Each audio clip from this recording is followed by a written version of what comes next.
All right, guys, I am here with Nate. He is going to drive us around in the IONIQ 5N. I just had a chance to do a test drive of it, and it is absolutely something to behold. You have to see this for yourself, but I can't video and do it, so Nate's going to be nice enough to drive us around so we can check it out together. Nate, you ready for this? Let's have some fun. Let's get it done, guys. Welcome to Bo Family EV. I hope you'll like and subscribe. It would mean a lot to me. Let's go. All right, guys, we are back in the cockpit with Nate. Nate, do you want to walk us through just what you're doing to set up before we go? Yeah, so we've already kind of preset the cars a little bit here. We have these beautiful N buttons down below that are essentially presets. So you'll see on the screen there's a lot of different adjustments you can make. So here we're essentially having preset to change different things. Left side button changes my custom buttons. I can change all of these aspects from the motor feel, the steering, suspension, so on and so forth, all the way from normal up to Sport Plus, so we can kind of give people a scope of the different ways you can approach driving this car. My right side button here goes ahead and changes us in and out of E-Shift mode. You can drive this car as a traditional EV, or you can drive it like an internal combustion car, go through the gears as you'd please, be a little more engaged on that front. I think we'll start in the E-Shift mode. This is what's most popular. But I think we're all ready to go. So we'll pop it into drive. You ready to go, Chris? Yeah, and I think just real quick for those that don't know, what makes the N so unique is that it's not just giving you a fake motor sound. The entire driving dynamic, it's giving you shifting. Kind of explain to them real quick the two different modes. Yeah, so here, as we drive here, we'll kind of go through a couple of them. Let's see, looks like we're clear to make our way out. Maybe we'll wait for this Rivian to come by. These things are big, lumbering to come through kind of quick. There we go.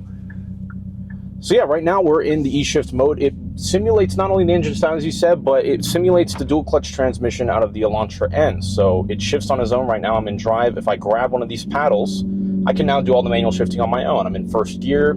Even in those lower gears, it's going to simulate the extra engine braking you have from that. You can feel the car kind of lurching back and forth. Throttle's a little more sensitive like you'd have in those lower gears in most ICE cars. But as I go through, I can upshift a second. And I have pretty much direct control as to, what gear I want to be in. It'll let me redline the car, let me get to the top of first. If I forget to shift, it'll literally hold me there. It's pretty much does a very good job at just simulating every aspect of a dual clutch. If I'm driving with light throttle use and I go for a shift, it's relatively soft. You don't feel any jolts or anything like that, but later when we get out to the course, we'll do a couple of faster runs, and under heavy load, just like you would experience in most dual clutches, you're going to feel those aggressive torque cuts, and that's all simulated through the electric motors. There's no transmission or anything like that. It is entirely simulated, and they've done a very good job software-wise to make all of this happen. What I really appreciate about it too is that it's not making you go into a screen. You're not having to go over here to change your modes or to change your regen braking or any of that stuff. You can switch between your traditional EV feel and whether it has the one pedal, whether it has a hold. You can switch all of that at the steering wheel, and then when you're doing the more of the traditional shifting, again, you can just switch using the steering wheel. You're not having to switch out. And I'll go ahead and press this preset here. I'm now in EV mode. I have level 3. Basically, these paddles are going to adjust the level of regen you'd like. Level 3 is somewhere in the middle. You have 5 levels in total. If you choose to want to do one pedal driving, you can still do that. I'll bring myself over to I pedal here. I come off the throttle here. Car's going to slow me down. There's no sort of shifting. Anything that happens, this car is essentially a lot more like a traditional IONIQ 5 now, apart from some extra horsepower, some stiffer suspension. This is a car that is built for enthusiasts, so if you're someone who likes to drive through a mountain, take it out to the track, they've really optimized everything in this car for that purpose. So back in iPedal, things are nice and quiet. If you have a headache after work, this is a nice way to drive it. Keep things nice and relaxed. And that's just my right side button. That's just for E-Shift and traditional EV mode. If I want to change other aspects of this car, I can maybe go back to E-Shift here. I can take this left button. I can now change through the different custom modes here. I've now reverted all of the suspension and steering, motor feel, things like that. When I bump this up a bit, into the sportier mode. So now the suspension feels a bit stiffer. There's a little more weight to the steering. This car has an electronic limited slip differential as well. You can change how aggressively that will engage. So it's really your preferences to how you want this car to behave. On top of that, if you're looking to use it for the track, one thing that people have really enjoyed about this car is its ability to keep the batteries cool. A huge part of high-performance driving is oftentimes you're going to heat those batteries up.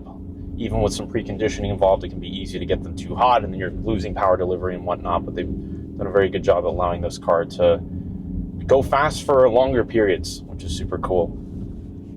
Yeah, and I think a number of people, when they've gone and really stressed out some of the other EVs and done heavy track use, they'll find that the thermals sometimes betray them, and so they can't press the vehicle as hard as maybe they want, and it sounds like the N is much more attuned to handling that kind of situation. Exactly. I don't think they've done an official lap time or anything like that on the Nordschleife, but there's been a lot of guys out there doing some driving, and they've been able to get, sometimes as much as 4 or 5 laps in on that Taurus layout. Of course, that involves some traffic and things like that, but just the fact that they're able to drive the car through its paces for that long before having to bring things in, recharge it, things like that is quite cool. Now we're going to make our way into kind of our little closed course here. We have a little mini runway used for ourselves. And this is, for those that don't know, this is the old Alameda Naval Air Station, and so this is the runway where the jets used to take off from. You can see the Oakland Marina and the dock area, so that's where they have all the big heavy ships come in. You can see the giant cranes. So this is really an ideal place to be able to open it up and launch this thing and go through the gears and kind of feel and see. If you guys could feel this thing, I think you'd be really impressed when you actually hear it and feel it downshift. It's remarkable, and video is not going to do it justice, but we're going to do our best to share that experience with you, because it really is unlike anything I've ever felt in an EV. Exactly.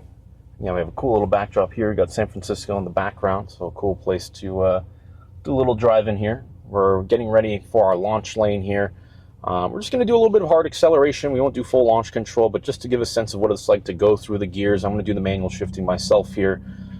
Get up to a little bit of speed, and you'll notice, you might even sense it through the camera as I go through these gears. You're going to feel those aggressive torque cuts, those jolts that you might be used to feeling in your hot hatches and things like that you might be driving around. And if you can show them on the dash, show them where the gear, how they can see what gear they're in. So you have my gear right here. I'm currently in first. You kind of see second, a little bit grayed out on the right side. It might be hard to see on camera. It won't let me go through the gears right now. It gives you the same limitations. So if I'm trying to downshift into a place that puts it above the red line, it'll still lock you out of that downshift like you would in a nice car.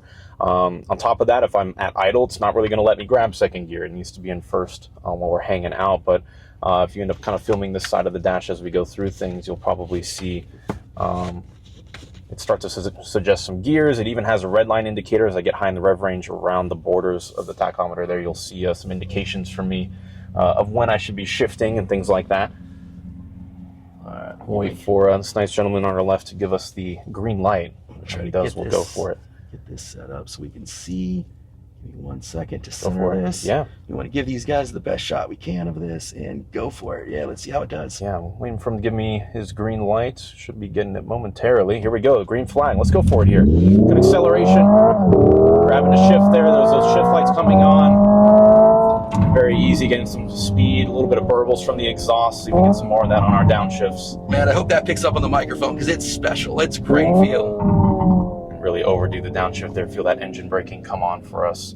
And yeah, it allows a lot of just overall direct control from the driver. We'll make a right here. We're going to go through another part of the course here where we get to experience a little bit of the handling dynamics of the car. I have everything in the sportiest settings, and as is the case with most EVs, at low center of gravity, dual motor 4-wheel drive, and this means the handling is quite nice in it. We can get through the corners with relative speed, and the car does it very effortlessly. My best thing I can equate this to is kind of an oversized hot hatch. As much as it's a little bigger, you get a lot of space in the interior. They advertise this car as an SUV. However, you're low to the ground, and there's a little fart from the upshift, simulating those kind of signature sounds you might get in an upshift and a dual clutch. Went through another chicane here. Great handling. Very little body roll. Very easy to be smooth with your inputs. The car doesn't fight you in any way. And of course, we have to keep it in reason on a course like this, but even for your spirited drive through the mountain on a nice Sunday, it's pretty much happy to do the work for you, which is awesome. Yeah, if you're an enthusiast that loves to take it through the canyons, if you love to just drive and feel the road, I mean, this thing has just done a remarkable job with how they've engineered it, and the feel is just really something special. Exactly. What people always kind of lose in most EVs, they have tons of performance, good acceleration, good handling, lots of suspension technology being poured into almost every brand that makes these types of cars. They always lack engagement, feeling connected to the car a little bit more, feeling like you have just a little bit more direct control over what's happening underneath you, and this car does a very good job of it. It's starting to bring that back. Yeah, choice is entirely mine. Right now we're cruising around, so I'm shifting a bit of a lower gear, but you can see my selected gear showing still there. And it's really great because you don't have to compromise. If you love to do some weekend enthusiast driving, but then you've got to go and hit your rush hour commute, exactly, you can switch to whatever style it is or whatever you're using the vehicle for. You're almost getting, you know, two vehicles in one that can adapt to every different driver and how they want. I guess more than two different vehicles, because you might have a different driving style than, you know, than your brother and your wife, and next, you know, your buddy might want to take it for a drive, and you can really customize it in so many different ways. They've done a great job with it. Exactly. And yeah, let's say I'm kind of done with the spirited drive. I'm just going to go ahead and put the suspension back to normal. Everything right away. Quiet. Everything's super quiet. You have some customizable sounds as well. I have it all turned off just to give us a scope of what you have here. You can even have the ignition on in this mode. Kind of a weird mode to be in. The car will pretty much rev to infinity is my best description of that. If I ever accelerate, it'll just keep revving up, revving up, revving up. You won't feel any shifting. You have a couple of other sounds. These are a little bit more in kind of the sci-fi realm. You have one called Evolution. That's a little bit more of an airy tone that we have. Makes it sound like more like a spaceship. Exactly. And then we have something called Supersonic. Kind of a similar tone, a little bit more understated, this one. Yeah, I'm not sure if the microphone will do a good job of picking those up, but it does just switch the sound effects out a little bit. Exactly. And then back to quiet. What is the graph that we're seeing here on this side? So yeah, this car has a lot of forms of live telemetry to show to the driver. What we're looking at there is G-forces. So under accelerating, braking, turning, so on and so forth, it will show... I need to get this guy back up. Not yet. Put that there for now. It will show a lot of different things. You have G-forces here. If I bring the screen over, it even tracks my pedal inputs, how down to the percentage, how hard am I accelerating, how hard I'm braking. If you're driving on track, maybe you have an instructor with you. They can reference a lot of these things to maybe help improve you. And you can go look at these things as you drive to maybe give yourself a scope of, you know, am I using all the brake pedal? Am I braking as hard as what this car can do? Or maybe I'm leaving something on the table, so on and so forth. A lot of more adjustment here. You have adjustable torque distribution. If you want this to be a rear-wheel drive car, front-wheel drive car, it's kind of up to your preference on that front of things. So if you're an enthusiast, you're trying to pack as many things into this to allow people to have their fun. So, all right. And just like that, we're back in our main staging area. Short but very fun drive we have going there.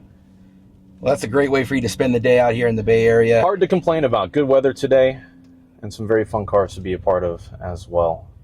Nate, I can't thank you enough for this drive. It's an absolute blast. Any last words? What's your favorite part of the car yourself? For me, and we've already talked about it in the video, it's the engagement. I work as a high-performance driver. I've driven plenty of EVs, driven them fast, and as much as they're capable, I want to be able to go through gears. I want to be able to just be a little bit more connected to things, and this car very much gives me that. I'm not an EV owner myself, but if I were to consider anything at the moment, this is definitely the one right now. It's quite a blast to drive around. That's awesome. Nate approved. Chris Bow approved. You have to check it out, guys. Thanks for watching.